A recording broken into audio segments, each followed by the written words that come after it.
Ration పంపిణీపై గట్టి నిఘా వ్యవస్థ ఏర్పాటు చేశామన్నారు అనంతపురం అర్బన్ ఎమ్మెల్యే దగ్గుపాటి ప్రసాద్. 5 ఏళ్ల వైసీపీ పాలనలో అన్ని వ్యవస్థలు దెబ్బతిన్నాయన్నారు.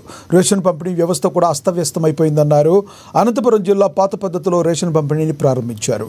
అక్రమ బియ్యం ఎగుమతులకు చెక్ పెట్టడమే లక్ష్యంగా ఈ కొత్త విధానం తీసుకొచ్చామని తెలిపారు. అనంతపురం అర్బన్ నియోజకవర్గంలో ఎఫ్పీ షాప్స్ ఓపెన్ చేయడం జరిగింది. దాదాపు మా నియోజకవర్గంలో 160 ఎఫ్పీ షాపులు ఉన్నాయి. 72,000 పైచీలకు కార్డులు ఉన్నాయి. దాదాపు 2,25,000 మంది లబ్ధిదారులు ఉన్నారు ఈరోజు అనంతపురం కాన్స్టిట్యున్సీలో. గతంలో మీరు చూశారు, ఈ 160 షాపులు కేవలం 39 వెహికల్స్ మాత్రమే ఉండేటివి. అంటే ఒక్కొక్క వెహికల్ దాదాపు 4 షాపులకి రెస్పాన్సిబిలిటీ ఉండేది.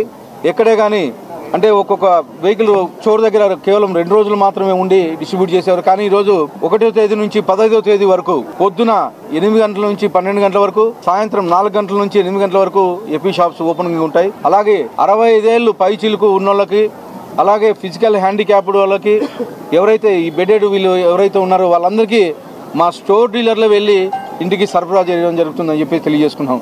గతంలో మీరు చూశారు, ఎక్కడ చూసినా వేల కొద్ది టన్నులు